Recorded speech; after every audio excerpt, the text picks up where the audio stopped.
یہ لو 5,000۔ اپنی زبان بند رکھنا اور پیچھے کوئی بھی مسئلہ ہوا سنبھال لینا۔ اگر میں پھنسی تو میں تمہیں بھی نہیں چھوڑوں گی۔ مناہی نے 5,000 کا نوٹ نمرا کے ہاتھوں میں رکھا تو اس کی آنکھیں خوشی کے مارے چمکنے لگی تھی۔ ہاں تم بے فکر ہو جاؤ، مگر بھائی نے تمہارے بارے میں پوچھا تو میں کوئی بہانہ کر دوں گی۔ تم پلیز خود بھی دھیان رکھنا، پکڑی مت جانا، ورنہ تمہاری وجہ سے دونوں پھنس جائیں گے۔ اس نے کالے رنگ کی چادر اوڑھ رکھی تھی۔ سب حویلی والوں سے چھپ کر وہ اپنی سہیلیوں کے ساتھ مووی دیکھنے کے لیے جا رہی تھی۔ ہمیشہ کی طرح وہ بہت زیادہ ایکسائٹڈ تھی، لیکن اندر ہی اندر دلاور نامی جلاد سے خوفزدہ بھی تھی، کیونکہ اگر اس کو پتہ چل جاتا تو اس کی گردن مروڑنے میں ایک سیکنڈ بھی ضائع نہ کرتا۔ حویلی سے باہر نکل کر وہ پچھلی گلی میں آ گئی تھی، جہاں پر اس کی فرینڈ اپنی گاڑی میں بیٹھی اس کا انتظار کر رہی تھی۔ یار پچھلے آدھے گھنٹے سے یہاں پر بیٹھی ہوئی ہوں۔ آئی ایم ریئلی سوری یار، تمہیں تو پتہ ہے حویلی سے نکلنا کتنا مشکل ہے۔ ابھی میں سوچ رہی ہوں کہ میں واپس کیسے جاؤں گی۔ فی الحال ان چیزوں کو چھوڑو، پہلے مووی دیکھنے کے لیے چلتے ہیں۔ ابھی سے خود کو پریشان مت کرو۔ اس کی فرینڈ نے اس کو دلاسا دیا تو وہ بھی آرام سے سیٹ کے ساتھ ٹیک لگا کر بیٹھ گئی تھی۔ اگر دلاور لالا میری زندگی میں نہ ہوتے تو میری زندگی کتنی مزے کی ہوتی۔ کوئی روک ٹوک نہیں تھی، اپنی منمانی کرتی۔ اس نے ٹھنڈی سانس خارج کرتے ہوئے کہا تھا، دعا کرو کہ جلدی سے اس کی شادی ہو جائے تاکہ وہ اپنی بیوی میں مصروف ہو جائے اور تم لوگوں کی اسے جان چھوٹ جائے۔ جس طرح کی اس کی حرکتیں ہیں نا، مجھے نہیں لگتا کہ خاندان کو کوئی فرد اسے اپنی بیٹی دینا پسند کرے گا۔ خڑوس کہیں کا، ہر وقت اس کے ناک پر غصہ سوار رہتا ہے۔ مجھ پر پابندیاں تو اس طرح سے لگاتا ہے جیسے مجھ پر پورا حق رکھتا ہو۔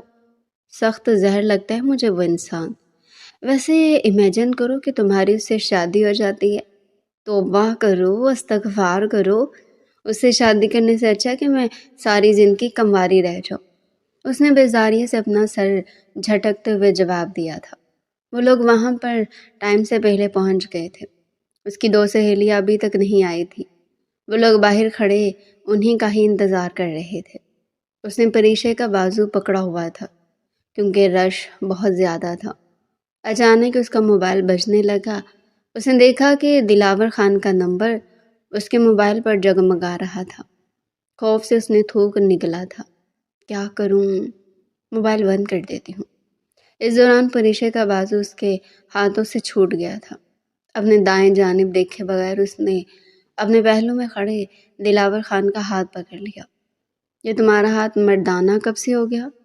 جیسے اس نے نگاہیں اٹھائی تھی، اسے لگا تھا کہ اس کی آنکھوں نے کچھ غلط دیکھ لیا ہو۔ وہ اپنی جگہ پر پتھر کی مورت بن گئے تھے۔ اس کی سہیلیاں اس کی کزن کو دیکھ کر فوراً ہی وہاں سے بھاگی تھی، کیونکہ اس کے غصے سے وہ بھی کافی حد تک واقف تھی۔ اسے مووی دیکھنے کا کوئی شوق نہیں تھا۔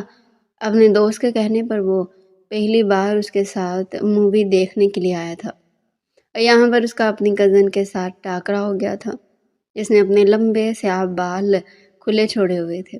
جو چادر وہ گھر سے لے کر نکلی تھی وہ اپنی دوست کی گاڑی میں ہی چھوڑ کر آ گئی تھی۔ سادہ سی قمیص شلوار میں دوپٹہ گلے میں ڈالے، بال کھلے چھوڑے، وہ سب لوگوں کے لیے دعوت نظارہ بنی ہوئی تھی۔ دلاور کا پٹھان خون غصے سے جوش مارنے لگا تھا۔ تم یہاں پر کیا کر رہی ہو؟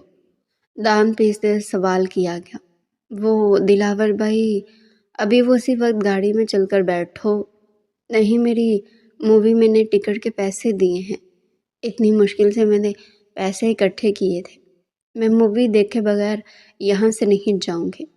میں کہہ رہا ہوں نا، چپ چاپ گاڑی میں چل کر بیٹھو، ورنہ مجھ سے برا کوئی بھی نہیں ہوگا۔ آپ وہ مجھ پر بلا وجہ کی پابندیاں نہیں لگا سکتے ہیں۔ یہ میری زندگی ہے، میں جیسے چاہے اپنی زندگی گزاروں۔ آپ ہوتے کون ہیں میرے معاملات میں دخل اندازی کرنے والے؟ نہ چاہتے ہوئے بھی اس کی آواز اونچی ہو گئی تھی۔ میں نہیں جانتی تھی کہ اس میں اتنی ہمت کہاں سے آ گئی تھی۔